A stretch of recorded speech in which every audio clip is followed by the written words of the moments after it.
Hi everybody, and welcome again to the Being Politely Rebellious in Pompey video podcast. We are joined today by the absolutely powerhouse woman that is Donna Jones, currently the Commissioner of Isle of Wight and Hampshire Police, previously the first female leader of Portsmouth City Council under the Conservative government.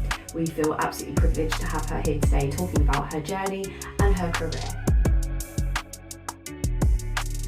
So my life has been extremes actually. My parents, I was born into a bedsit for 6 weeks. Then we moved into a little 2 up, 2 down. Then we moved to a bigger, grander Victorian house, albeit a terraced in North End. And then we moved, so within built his own house. We had private school. Yeah. But you know what, Keisha, if I could go back and change it all again, apart from the heartache for my dad of losing his business and my parents getting divorced, I think it was a money pressure for other stuff too. Yeah. But it did me okay because it has. And actually, one of the things I quite often get when people meet me is they think because I'm a Conservative and because I've been leader of the council and I know my own mind and the jobs I've done, my CV, working in banking and now being police commissioner, they think that I come from a really privileged, 100%. Wealthy background. They meet me and they say, oh, actually you're really down to earth, and oh, actually you're not like I thought you were.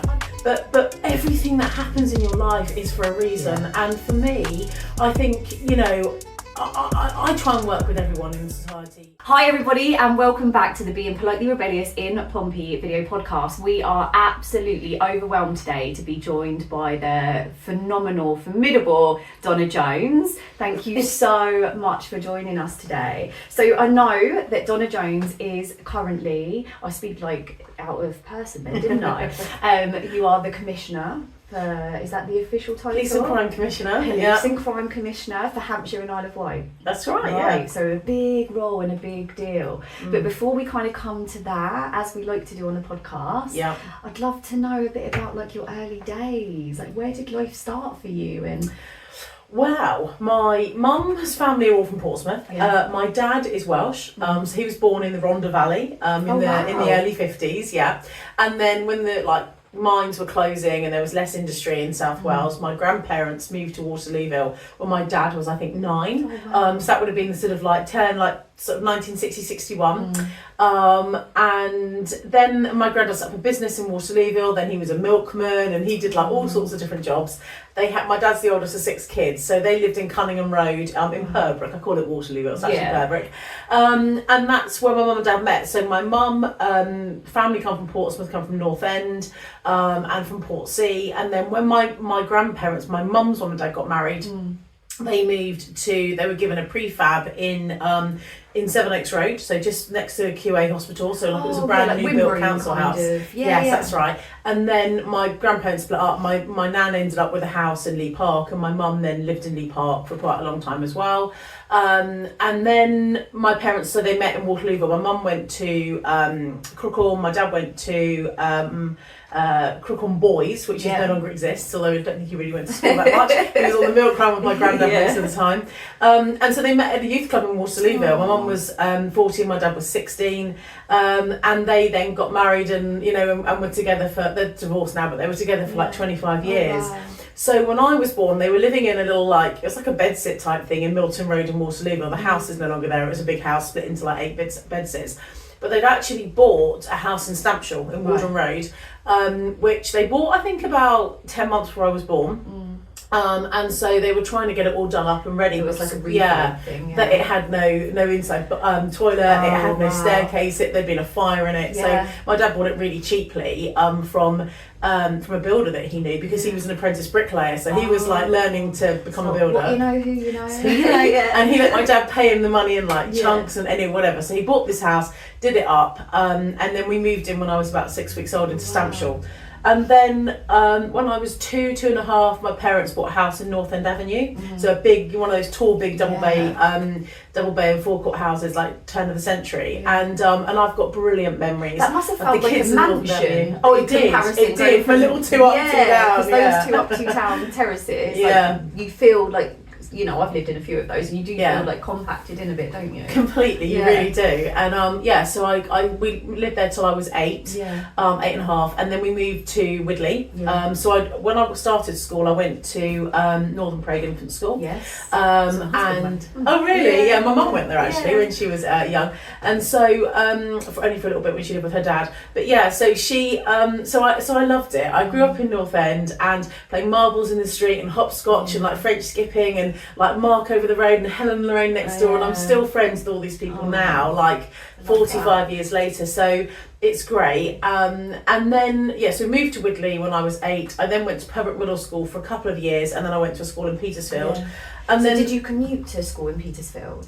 Every day. Was that like a conscious decision for yourself or your parents to kind of get you out of the city a little bit for your education? Yeah, well, we lived in Widley for about 2 years. My dad bought a bungalow and then put rooms in the roof, and then you know, so he was, by this point he'd gone from being a bricklayer to having his own building business, employing other people, and then kind of trying to like move his hand into property development. So this would have been about 86, and I was 9 in 86. I was born in 1977. And then we moved down to Drayton, so not far from here where you are now. We both rolled down the hill this morning. Exactly that, yeah. So we moved here, and then so I've kind of lived in and around PO6 for like the majority of my life. And so and then when I was 11, so like as I was starting senior school, it was kind of the late 80s, it was 1988, and my dad sent me to a private school called Ditcham Park, which is just on the south, on the edge of the South Downs. Like Wickham, is that still there or? No, it's still there. You're thinking Wickham House, that's close. That's the one I'm thinking. But Ditcham is right on the boundary between Hampshire and West Sussex, so it's kind of up the A3 on the right hand side of the A3, kind of opposite Butser Hill. And I went there and for all of my senior school, and you know, my dad, you know, late 80s, the property market was booming, and my dad was, you know, making good money, and then within the sort of 2.5 years, the property market crashed. We were living on a house on the Havant Road, actually up in Farlington, a big house my dad had built. And then we ended up living in my auntie's council house in Havant, and I was going to private school. And my dad borrowed money from my granddad. He did everything he could to keep me in school for the last 2.5 years, even though they had no home anymore. They'd lost everything, my parents, and then they got divorced. I mean, take that back a notch, because that's a lot of information, right? And that's a lot of emotion. You're going through the most kind of sensitive years of your life, you know, through puberty and hormones and all of that stuff. So first off, going from a sort of mainstream school to then being put into a private school, whilst that's phenomenal and that's fantastic, and what great work from your parents, for you, that must have been like quite a crazy transition. Well, I mean, before we started filming the podcast today, we were talking about Somerstown, and my nan lived in Tipton House, and like my childhood was just hanging around. Like I was very close to my nan. I used to stay with her all the time when I was like, you know, 6, 7, 8, 9, 10, and so my life has been extremes actually. My parents, you know, I was born into a bedsit for 6 weeks. Then we moved into a little 2 up, 2 down. Then we moved to a bigger, grander Victorian house, albeit a terraced in North End. And then we moved, you know, so within built his own house. We go to private school, and then you're still going to private school whilst actually effectively being kind of homeless. Completely, we were. And my auntie and her husband and her kids moved out of their home it was in Juniper Square in Havant. They moved out of their home, moved in with her in-laws in Lee Park to allow us to live there, because we literally had nowhere to go. And the house that we moved out of had a snooker room, it had its own bar, it had a gym, it had a sauna, it had a walk-in wardrobe, an ensuite when I was 12, 13. And then we moved into a little tiny council house in Juniper Square. Basically. So to be honest with you, like we just I mean, did you was have extremes. to kind of feel like you had to fake it when you went to school? No, I didn't actually. But I remember feeling a bit ashamed to start with, that I was a bit embarrassed about friends coming around to my house to come and stay for sleepovers when they lived in big houses. But you know what, Keisha, if I could go back and change it all again, apart from the heartache for my dad of losing his business and my parents getting divorced, I think it was a money pressure plus other stuff too.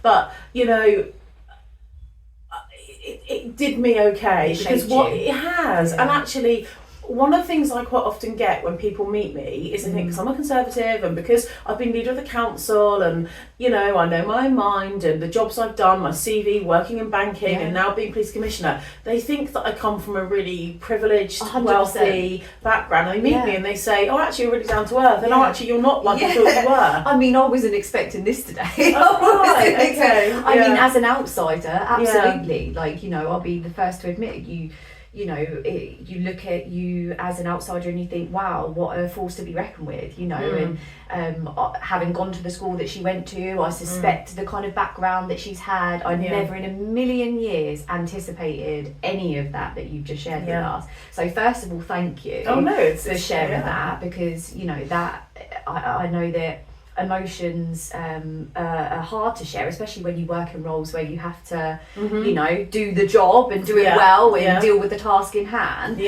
but I know from personal experience and personal, you know, trauma and tragedy and things that have happened over the years that it doesn't just sit with you in this moment, right? When you conjure up the past in any way, shape or form, you walk out the door and it stays with you. And I think people need to kind of understand that more and be kind. So, I mean, is all of that part of your journey and how you've gone from here to there did that all shape what you maybe saw yourself doing within your career moving forwards? Yeah, undoubtedly yes now. Like but subconsciously, it was maybe subconscious. back then. It was subconscious, you know. I just, you know, at 14, my life fell apart. My parents never used to argue, they got on well. So suddenly, they told me they were getting divorced, we'd moved out of our home, we'd moved into, you know, my auntie's council house. Like, but everything that happens in your life is for a reason. And for me, I think, you know, I try and work with everyone in society, you know, whether politically, let's just take that for a minute. You mentioned Steve Pitt earlier, Lib Dem leader of the council. I get on really well with Steve. I speak to Steve all the time. You know, one of my best buddies on the council when I was council leader was the leader of the Labour group, John Ferret, who to this day, that man, I owe him so much. And those that know, but he really was instrumental in helping me become leader of the council. He's a decent man and his principles and morals are about Portsmouth and about the people. And so are mine. And that's, I think, what really connected us. But it is a shame that through social media, through radio, through TV, through the newspapers, that gets lost in translation. 100%. The public don't see that actually, I mean, Gerald, right? Gerald Vernon Jackson, I mean, a name synonymous with Portsmouth now. And, you know, he was leader of the council for 10 years, then I took over 4 years, then he took over again. And if you read the Portsmouth, I'm not going to call out any particular press, but if you read newspapers or you'd think that Gerald and I get on. We really get on. We really get on. And, you know, when I see Gerald, I give him a hug and a kiss and say hello. And, you know, we ultimately, whatever your political colour, generally you're all there to do to do the same thing in various different ways because you have different ideas of how to do it, but to help the public. And that's really key. And I guess it's that notion and concept of accepting people for who they are, regardless of whether they're blue or yellow or green. White, exactly. It's all just coming together collectively for the greater good. Sometimes politics, as in party politics, can be the biggest barrier because people will judge you and pigeonhole you. If we could all be independent and we just stood as individuals for election, as opposed to having a political colour around our neck. So it's almost a hindrance or a bit of a shame that you have to choose a colour, right? In local government, I think it really is. I mean, nationally, people have got really different ideologies on how you do things. But nowadays, even within the Labour Party or within the Conservative Party, just to take the two main parties, the ideologies are spectrums. You know, there are some people on the more centrist side of the Conservative Party that are closer to, say, Blairites on the right side of the Labour Party than those that are on the other end of the Conservative. You know, so we're human beings. We need to work together. Right? We do change. We change, and I mean, I'm not the same person I was 10 years ago, or even 5 years ago in some respects. And so, you need to be able to pivot and be able to change. And so, I guess it's having that understanding of each other collectively that enables everything to sort of move forward. Absolutely. So, how did that feel? So, you go into you go in, so you went into politics, Yeah. but at the same time as having a career separate from politics. Yes. So you went into, was it banking and finance in your early years? So did my GCSEs. My school didn't have a sixth form, and my dad absolutely couldn't afford to keep me there anyway. Yeah. So I went to Hampshire College with loads of my schoolmates and did my A levels, and that's where I studied politics for the first time. Oh, wow. So I'd always been interested in politics, but I'm not going to talk about that bit too much. Yes. So otherwise I talk about politics all the time, which would be boring for people that are not into it. So I did my A levels there, and then at 18, I got offered a place at 2 or 3 universities, but actually I just couldn't afford to go. By this point, I was living with my mum. I've got a very disabled brother. Just me. I've only got one sibling, and me and my mum and my brother were living in the Highbury estate in a rented house because my parents had got divorced. As I said, we moved there when I was 13, 14, and we had no heating. It was freezing. There's like a house in Tudor Crescent we used to live in. One rule in my house now is the heating is on. You're not to go cold at all, because it just have memories from your childhood of being so cold. If anything else, we won't be cold. Yeah, well, I have those memories very much. I have bronchitis every year for about 6 years. But so lived in Tudor Crescent, and then was going to Hampshire College, and then I wanted to go to university, but we just couldn't afford to. You didn't have the support then for children that, like, my mum was on income support. She was a dance teacher at South Downs. She worked 16 hours a week and did the maximum she could do. So she was a dance teacher on income support. My brother was at special needs school, and so I had to work, and I've been working. My first ever job was in Clinton Cards in High Street when I was 13. So I'd always worked anyway, and then I got a job at QA, a summer job. I ended up staying there I think nearly a year, just doing admin in one of the hospital departments, and then I went to a recruitment agent with my recruitment consultant with my CV, and they put me forward for a job at the Halifax, and then I got this job at the Halifax, which I absolutely loved. Uniform, I was like so pleased, and I worked in a business centre in Kingston Crescent, which is formerly, more recently, it's been Bisco Solicitors. But that's the building where I worked, where I met my husband. And then I kind of worked there for a few years as a mortgage underwriter, trained up, did all my exams. Then I moved into financial services and did all my banking exams, so I was able to give advice to people on pensions investments, stock market investments, all that sort of thing. And that was my career in banking, and I earned good money. I met my husband, I saved up, we bought a house in 1999 in Copner. That was it. So I was doing banking until I had my kids. Wow. And then it changed. And so is your husband a solicitor? No, he works in banking too. He works for a merchant bank now. That's really cool. So you have that in common. Yeah. And so you have 2 sons? We've got 2 sons, So one is 21 and one is 19. Wow. So the 21-year-old is at university. So the first person from my side of the family to go to university. And my husband comes from St Albans, so comes from a very different background to me. He's had people in his family that have been to university, but for me, for Ben, like my older son, it was a big deal, you know. And he's at Nottingham studying business, and he's in his final year. And then my younger son, who's 19, is a boxer, and has been working at a company in Fareham for the last year or so, and he's 19 and a half. And he went to college in Brighton when he left school, and did an England boxing pathway course, because you recently had Michael McKinsey and Lucas Ballingall. And he knows obviously one of them and trains with them sometimes at the gym in Hilsey.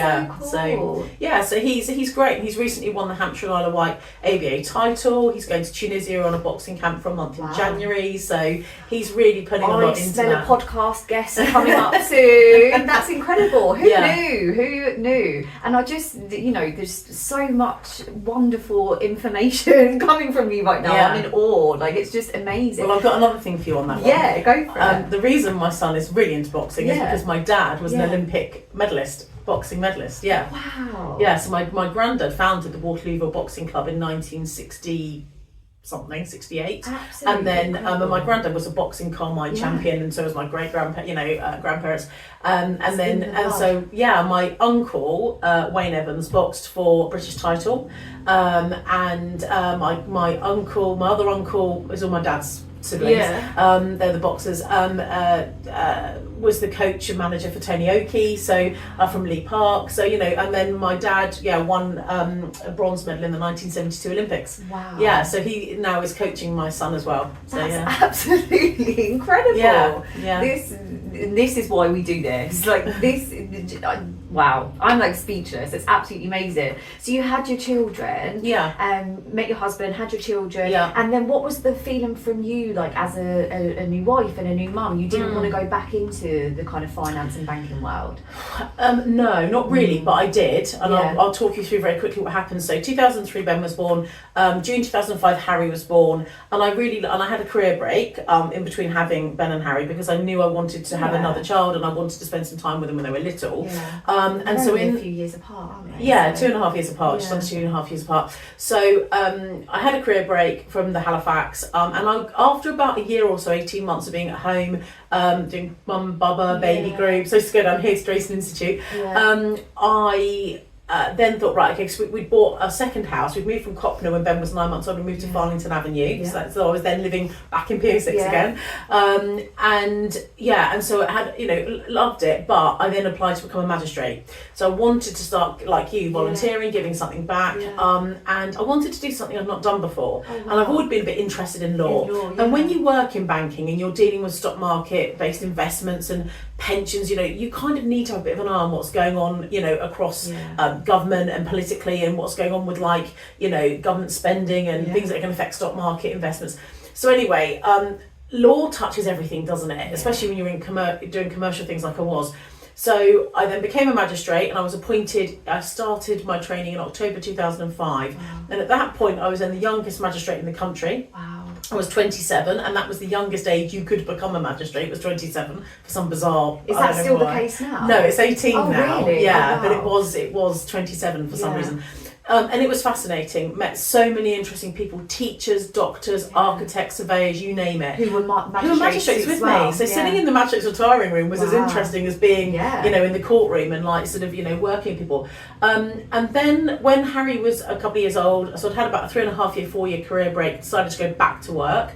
I then had to do all of my exams again, because it was then the FSA had changed all the authorization rules, so I had to do exams. Took about 9-10 months to get my reauthorization back. So I used to fly up to Leeds from Southampton on a Monday morning, come back on a Friday evening, and then spend the week away from the kids. It was really tough. Did your parents help you? My dad was living in Hayling at the time. My mum has remarried and is married to a Yorkshireman, so she lives in Yorkshire. And Neil's parents, as I say, live in St Albans, so we didn't have a lot of family support. So childcare, nurseries, my husband was having to juggle a lot of that for me to get my reauthorization. He was still working for HBOS at the time. It was just before the Lloyds merger. So I'd obviously gone back to work in HBOS in the job that I'd done before I had the kids. And you can earn really good money doing that stuff. But once I'd had the kids, I just didn't care about the share price anymore. I didn't care about whether the FTSE was up or down today. And it's the kind of job that you kind of really need to be into it, because so much happens all the time. You take your foot off the pedal, even for a couple of weeks, you're kind of losing what's going on. Absolutely. So, and I remember there was a by-election in my ward, and you had him on the other day, Simon Bosher. He's a councillor, obviously, for those that don't know, in Drayton and Farlington. He came and knocked on my door. So I was living in Farlington Avenue, as I said, knocked on my door and said, "Hello, will you vote for us?" And previous Conservative group leader, a man called Andrew Storey, just had a sudden heart attack and died. And that's what triggered this by-election. And I said, well, actually, I do vote Conservative, and I'd really quite like to get involved. That was, I don't know, I think it was September, October time, 2007, or was it 2006? I can't remember now. And I think it was 2007, and literally within weeks, I was a member of the association. I met Penny, became friends with Penny, was then part of her very core, 7 or 8 of us, of her core campaign team. I then ran her general election campaign for 2010. I was the constituency chairman. I became deputy chairman political of our Conservative association in Portsmouth North within about 6 months, helped fundraise. And that was, I think it was 2007. And then in 2008, a few months later, in the May, I then stood for election myself for the first time in Hilsey, and I got elected. Yeah. Wow. So that was my start of Portsmouth City Council. So again, a lot of information, a lot happened again in like quite a short period of time, just right? like You're like a chameleon, like the way that you're able to kind of like change and adapt to, you know, and I guess do what's needed to be done to get to, you know, I mean, at that point when you went in and you I guess started building that relationship with Penny Mordaunt, were you looking at it in a sense of, wow, I think I could do that, I think I could you know, be a great teammate and stand to be in Parliament? I was just interested in politics, and it was during the Spinnaker Tower campaign, if you remember, and there was not a penny more, and they've been building this tower for the last how many years, and there'd been so many issues, it's very overspent.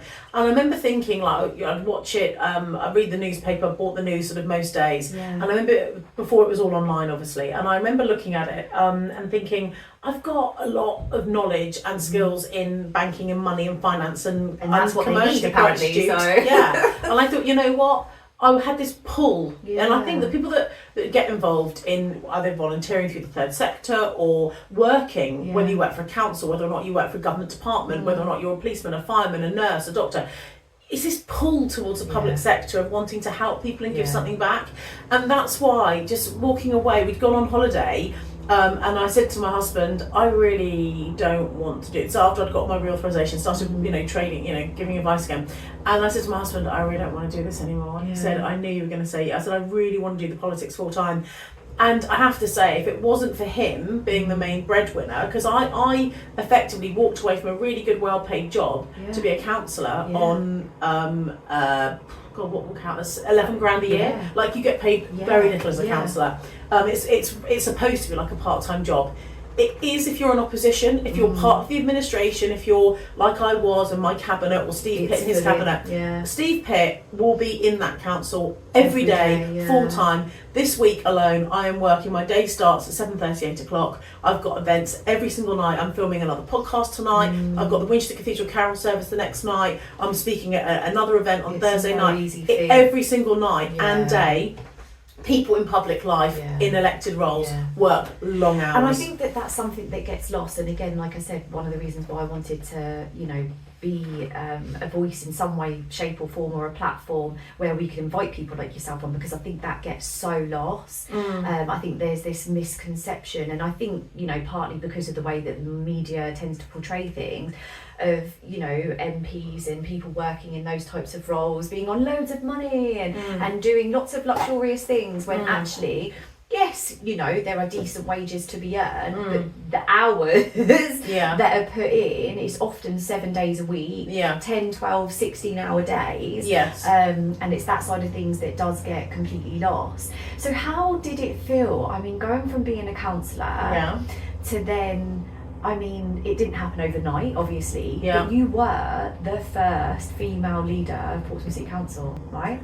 Yes. And I mean, speaking personally as an outsider, you know, I just come out of university in 2012. I started working with Shaping Portsmouth in a voluntary role, and you stepped in to be the leader of Portsmouth City Council, the first female. Around the same time, or not long after, 2014. Rachel Lowe became the first entrepreneur in residence at the University of Portsmouth. So for me, as a woman, stepping into corporate, stepping into like wanting to understand politics and how the world works, seeing you and Rachel Lowe in those, were you conscious of the fact that you were becoming this formidable role model? Was it something that you were aware of? Not at all. Really? And I still don't kind of really see that at all now either, by the way. But well, you are, and you were, and long may it continue.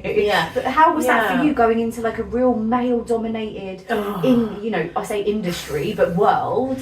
and role, you know. Yeah, the male-dominated bit. I mean, It's a lot to get your head around, isn't it? I've had some humdingers over the years, I can tell you. One day she'll write a book. Podcast, yeah. I mean, and it is still quite male-dominated. So Yeah, you've of got course 30, it is. 35% women now are MPs.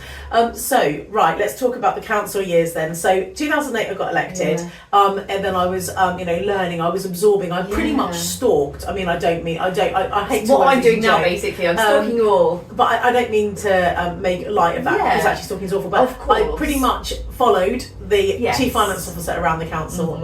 His name was Roger Ching, and I was just a sponge to him. I would go and sit in his office and say, fill me in on this, explain that to me, and I just wanted to learn everything about the money of the council, because for me, and I know it sounds a bit coarse, but without getting your head around the money, it's really difficult to deliver your aspiration to prevent homelessness or to help those foundations, isn't it, in your knowledge? And... So I learned. I 2 ears, 1 mouth. I sat back, I listened, I learned, I took it all in. We had Mike Hancock on the council and Gerald. They were really experienced political operators. They were people who'd been around for many, many years. Anyway, so loved that, really enjoyed that. And then in 2013, I became the Conservative group leader, so leader of the opposition on the council. With the second largest party. We had, I think, 7 or 8 or 10 councillors at that point out of 42. The Lib Dems were the largest party, had been for a number of years, and both Conservatives and Labour were a lot smaller. They had like 4 or 5 councillors, and so I knew that I needed to do more to try and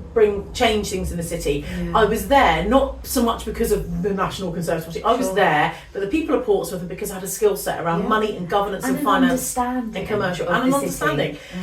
So 2014 elections in May, it also was the same day of the Euro elections, and there was this growing feeling across the country, if you remember, around Brexit, people being really annoyed about the EU, some of the rules they're bringing in. And so out of nowhere, 6 UKIP councillors get elected on the night. We're in the Guildhall, we're there. For anyone who's ever been to the count, it's quite exciting, and you've got all the councils, all the ballot boxes being counted.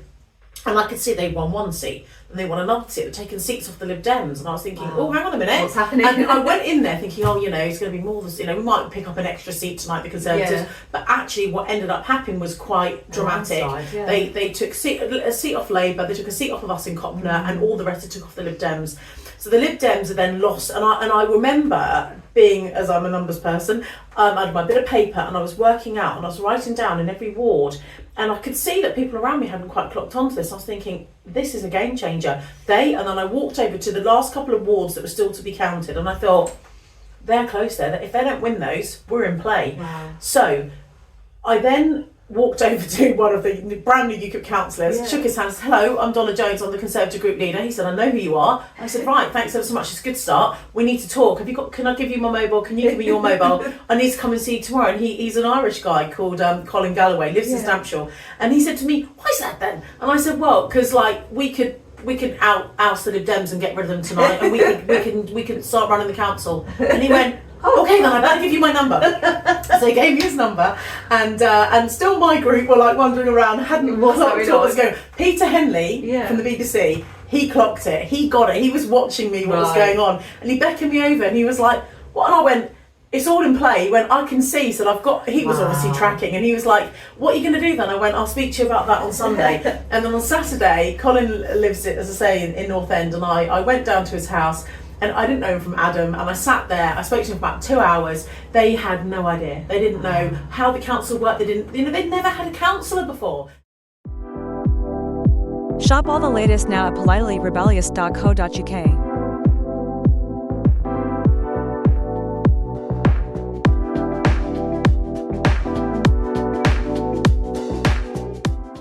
I said, who's your group leader? He said, what's a group leader? So I was like, right, you and I are going to get on really well. I'm going to teach you everything you need to know.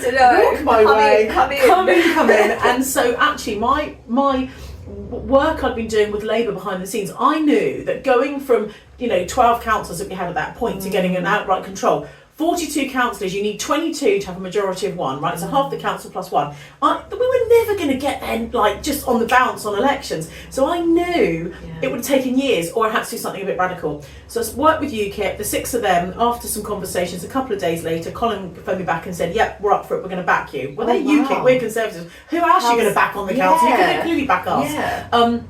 Penny and I were also quite strong Brexiters, so they'd done their research, they knew that.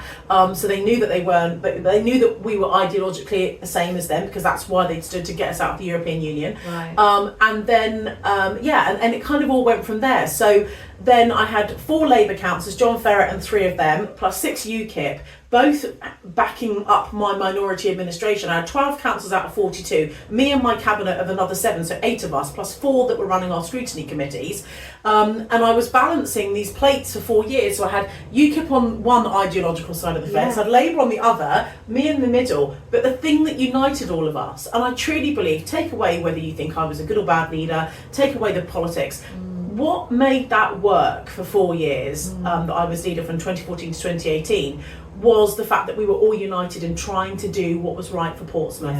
And that was, so... And ultimately, really, at this, I don't know if it was just in that moment in time, but you mentioned earlier, and the facts were the facts. The city needed money, right? And city needed money, and that's something that you were a real force to be reckoned with when it came to actually generating money. I mean, was it like over 10 million? 10 million in 2 years. So which is incredible. So just to canter through as well, then. So I managed Penny's general election campaign in 2010, and I worked for Penny for 6 months as her chief of staff to set up her office, recruit her staff, everything else. Then we had the 2015 general whilst I was leader of the council, and then in 2019 I stood for Parliament myself in Portsmouth South.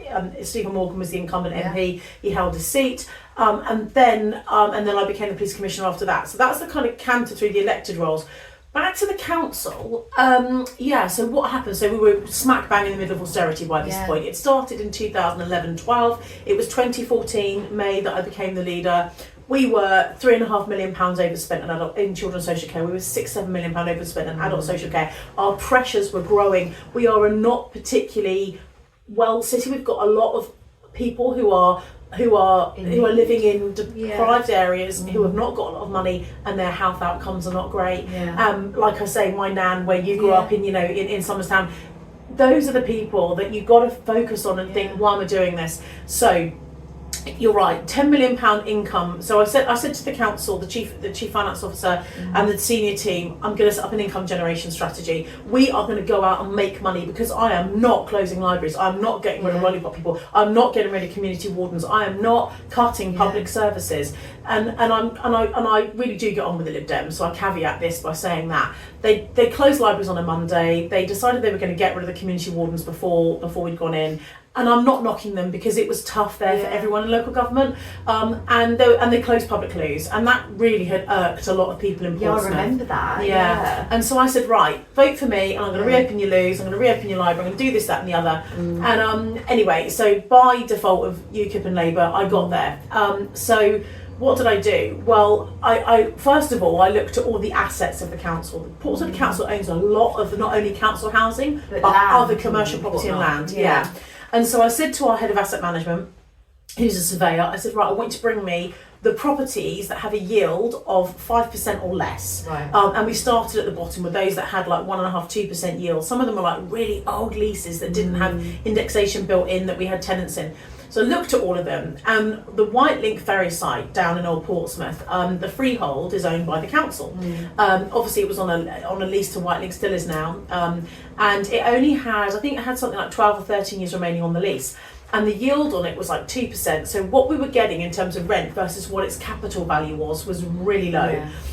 And so what I decided, and this was by this point it's 2016, I'd done some other bits beforehand to raise money, but this is one of the big deals.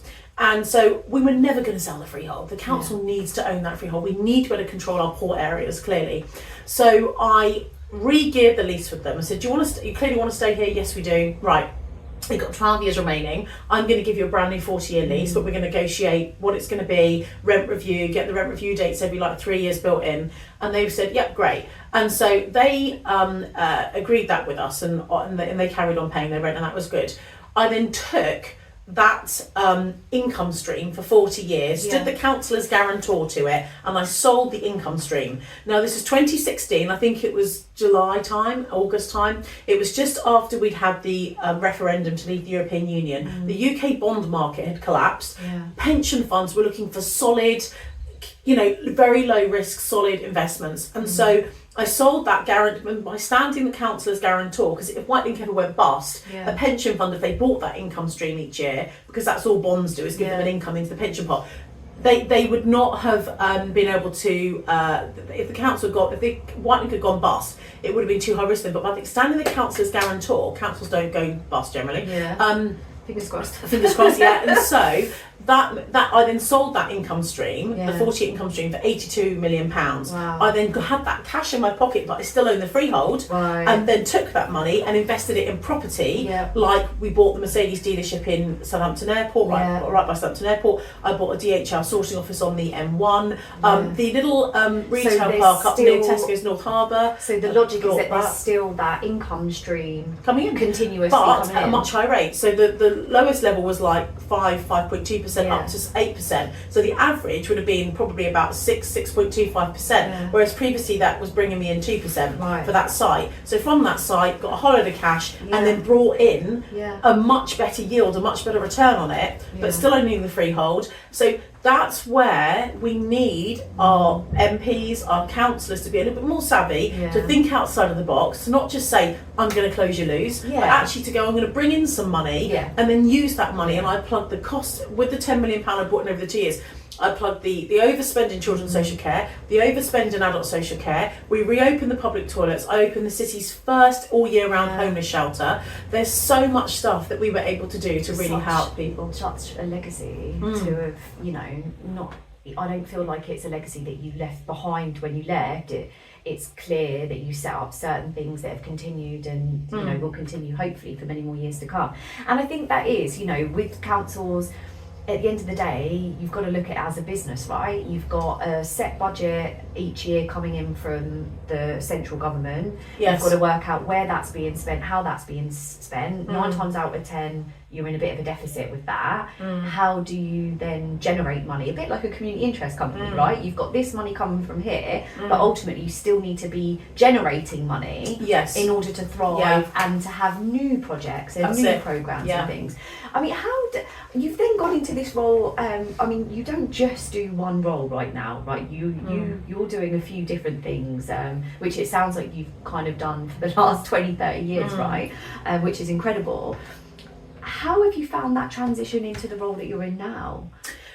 Well, obviously it's an elected role, so I'm still, although people don't kind of really like police and crime commissioners being politicians, but we all are. Every police and crime commissioner in the country is elected. Everybody's into politics in some way, shape or form, and whether it represents 2% of your personality or 100% of your personality, you need to have your eyes open in some way, shape or form, right? Yeah, absolutely. I can't remember your question was now, sorry. The role that you're in now. Yeah, so the transition. So it is, it's still an elected role, and so I represent the public. I represent 2.1 million people across Hampshire and the Isle of Wight. I also have a very big role to play in the criminal justice system, so holding judges, magistrates, the courts, performance, HMCTS, His Majesty's Courts and Tribunal Service. I work with the probation service, I work with the CPS, I chair the Hampshire and Isle of Wight Criminal Justice Board. I commission services for charities to go and work with young people in youth diversion. I co-commission programmes with the probation service for people who are convicted when they are being rehabilitated. We're trying to rehabilitate them. I work with our prisons and the prison governors on HMP Isle of Wight and HMP Winchester. They sit on my criminal justice board. I have a role, I've had a national role in the last 18 months representing all of the other police and crime commissioners nationally into the Home Office, working with successive Home Secretaries. So with regards to organised crime and things like that. So I had a national lead role as I was the SOC lead, serious organised crime lead, and also the national victims lead for 2 years. That was all during the Wayne Couzens, David Carrick. There was a lot that happened around victims support and law changing to better protect victims. And that was from 2021 to 23. Then in 23, I became the chair of the Association of Police and Crime Commissioners, as well as being the Police and Crime Commissioner here. So that has taken me I'm in London probably every other week. Wow. Do you feel almost like you've done this 360, like, so you entered the role of a magistrate so as to kind of open your mind and the breadth of your experience, and then you've gone to then overseeing magistrates and judges and all of this, like, what a beautiful moment that must be for you. Yeah. What would your former self, like your younger self, what would she think of who Donna Jones is today? I think she'd probably be intrigued. It's like what? Hello. What is it you do? Yeah. It was Run like, that when did past me that happen? again. Yeah. I don't know. I've never really thought about that. But yeah, I mean, I was inspired by, and I know it's such a cliche, and the haters are going to hate for this, but I'm going to say it anyway. Let them, Donna. I'm sorry about this, but as I said, my dad was a small businessman, right? And I don't remember the 83 general election. I was like, I don't know how old I was. I was 4 in 1981. That's when I started school at Northern Parade. So it would have been this, I think it was the 87 general, so I was 10. And I remember my dad, although I do remember that we were living in Woodley at that point, but I do remember my dad, when we lived in North End Avenue, I remember him like watching the news and like seeing Margaret Thatcher. I know that's a very evocative name for a lot of people, and I apologise for that. But I remember him being inspired. So even at a young age, like when I was still in primary school, like probably 8, 9, 10, saying to my dad, who is she then? And there she was, surrounded by all these blokes, and in this such, you said, a male-dominated world. And like, who is she? And my dad kind of explained to me the real basics about the Labour Party is this and the Conservative Party is that, and then he didn't really go into what was then the SDP. But you know, and I remember kind of that was my intro to politics. Then when I was at school, I got really into Amnesty International and wanting to like campaign to sort of, you know, better protect. At that point, they did lots of animal rights stuff as well. Amnesty at that point.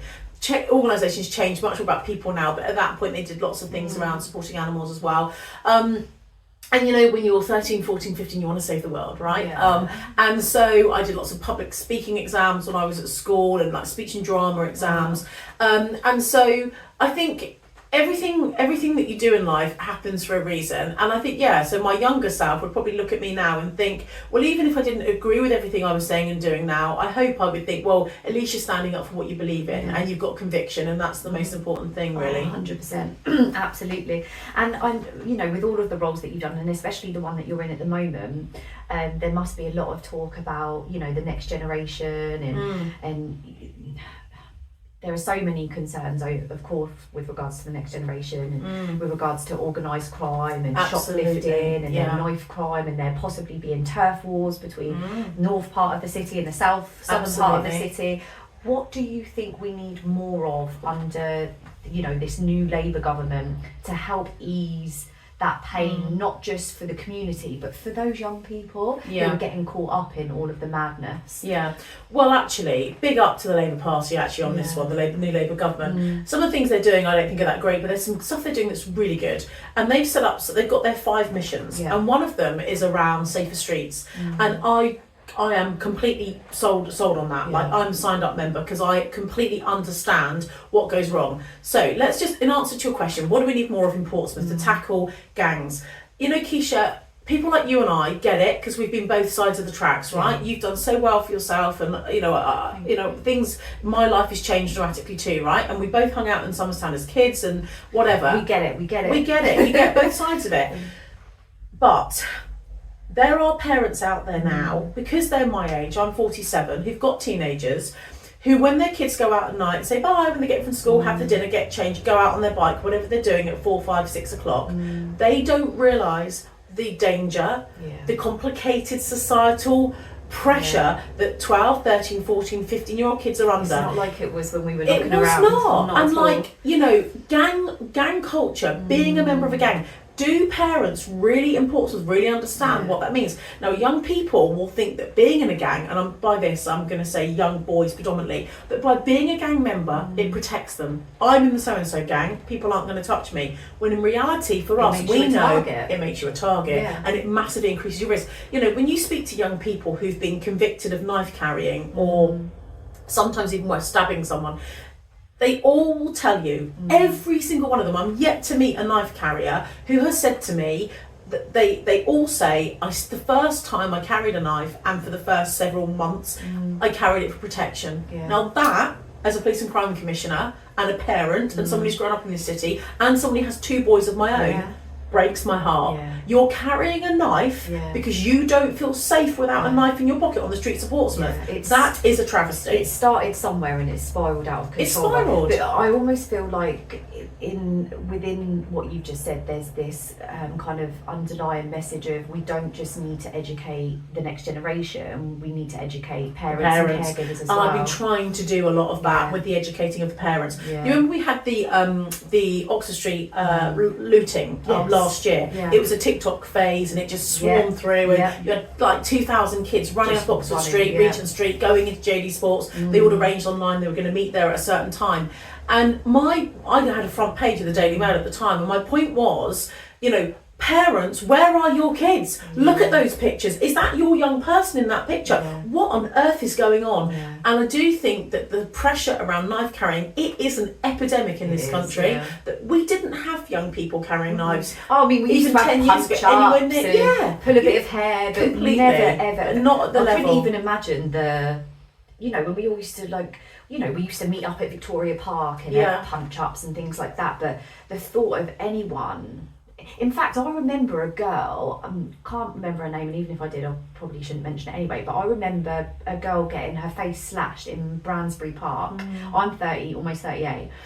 So this would have been in like the early 2000s when I was a teenager, and it was front page news. It was the talk of the town. It was, it was such a big deal because it was so unheard of, especially I suppose a girl attacking another girl, and she was so beautiful as well. She is still very beautiful, but it was whereas these days it wouldn't get any coverage, would it? Because it's just commonplace. No, it wouldn't. And I think so in answer to your original question around that, right, so what are the biggest challenges at the moment? So one is definitely around parents' education and the immediate problem around drugs, the scourge on drugs. We are losing the fight on drugs in this country. Like, we need to not kid ourselves. It is a nightmare. And then the gang culture, the knives, the guns, the organised crime that comes off the back of that.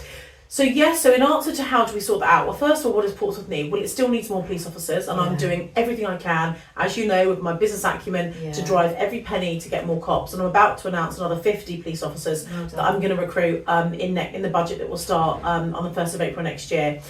We're recruiting 75 this year more, because I've got the money in the budget this year for that. And then I did 650 over the previous 3 years. So we will have 775 more than we had before I became police commissioner. Amazing. My commitment to the public has been, I'm going to get you more police, greater visibility. I'm reopening police stations. I'm reopening front counters. I opened a front counter back up to the public in Yateley in North Hampshire last week. I'm doing Totton on the edge of the New Forest next week. I've done Cowes and Ryan on the Isle of Wight. Looks incredible. Cosham. Oh, it looks incredible. And the old Cosham police station, I'm going to refurb that and reopen that. Amazing. Put the roads policing unit back in there. Digital forensic team. Neighbourhoods will still stay with the fire brigade. I think you said earlier, when I was leader, whether you loved me or hated me, and I think that this is what I'd love to kind of, I guess, not finish up with, but come to that thing of, at the end of the day, whether people are conservative or not, whether people adore Donna Jones or don't, one thing that can be said is that you're a woman of your word, right? You're a woman who says, right, this is what I'd like to do, this is what I think is required, and every problem does have a solution. How do we get there? Right? You've seen your dad have problems and find solutions. You've seen your family go through hardship. You yourself have gone from playing in Tipton Park in Somerstown to then going to a private school and balancing those two worlds. Those are problems for a teenager. That's a problem, but you found the solutions, right? And so I think that that's something that can be said about you and should always be said about you.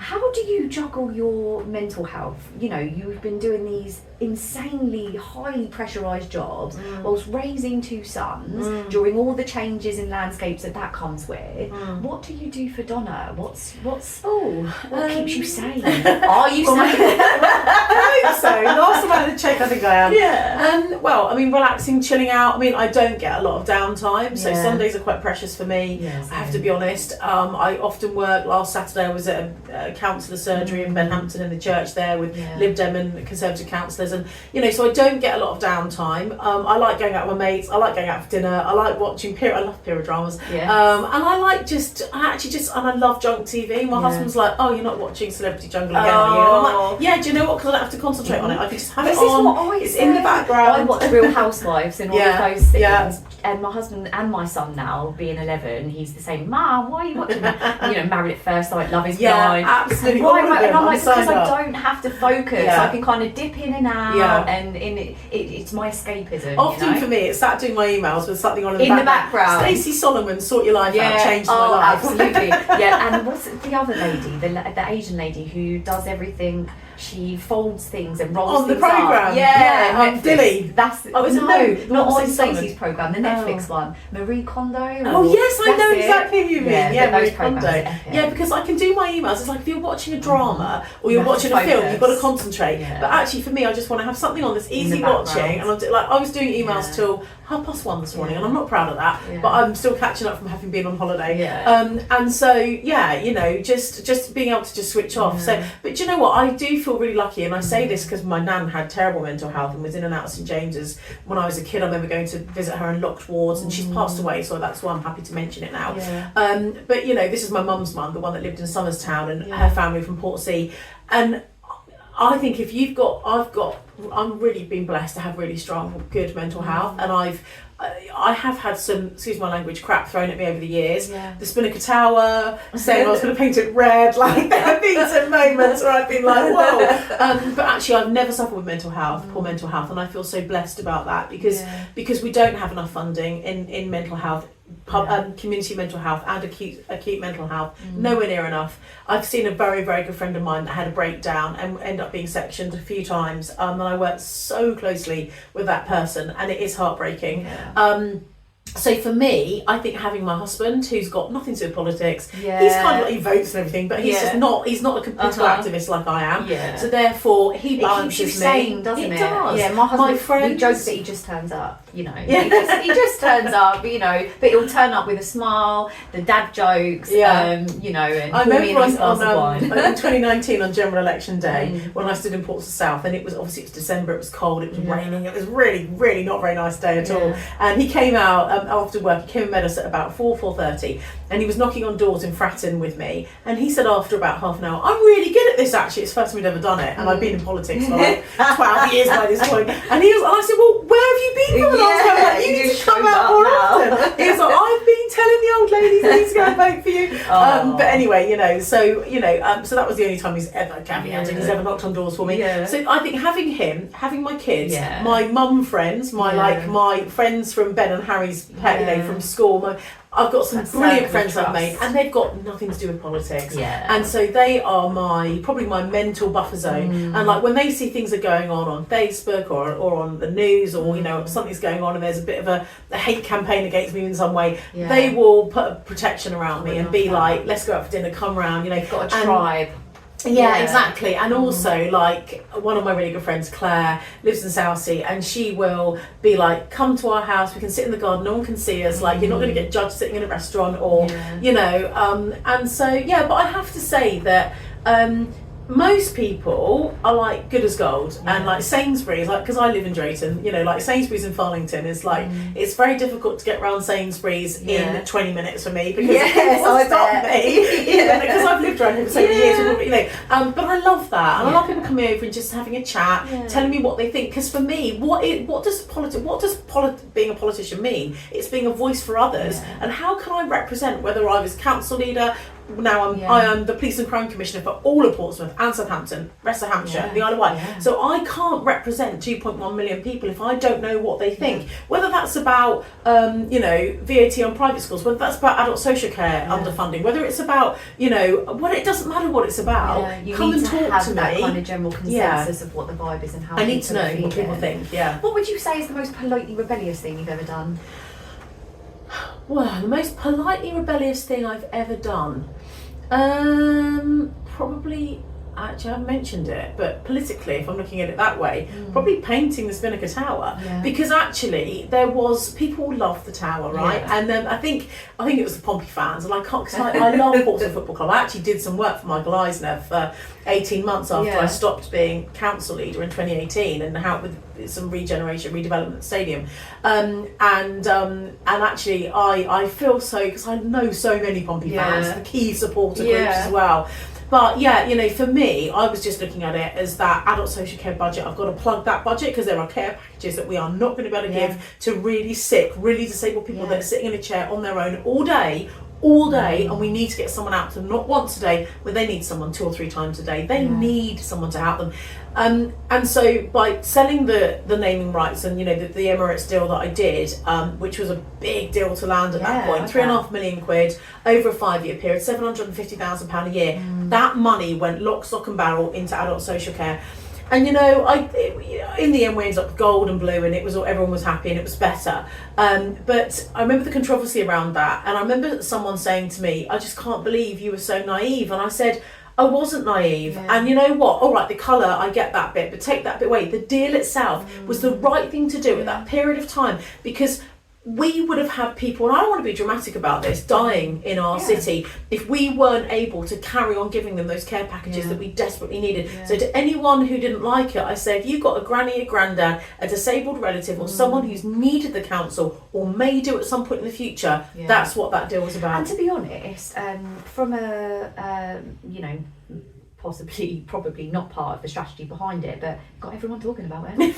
Everyone knew what everyone knew, so, you know, the Emirates were probably really happy because, you know, sometimes it was all tied in with the America's Cup and getting the America's Cup to Portsmouth, you know, to a certain degree. So let's take it down a notch. So I feel that you've just answered a couple of these very briefly, but I am going to ask you some quick fire questions, saying right or wrong answers. So number one, what would you say is your favourite TV show or TV drama? Bridgerton. Oh really? Haven't they just announced series 6? Is it? Or series yes, 5? they are doing it. Yeah, I love it. It's a bit salacious, but it's historical. And yeah, I really like it. Amazing. I think it's great. Love that. And would you choose a takeaway or a restaurant?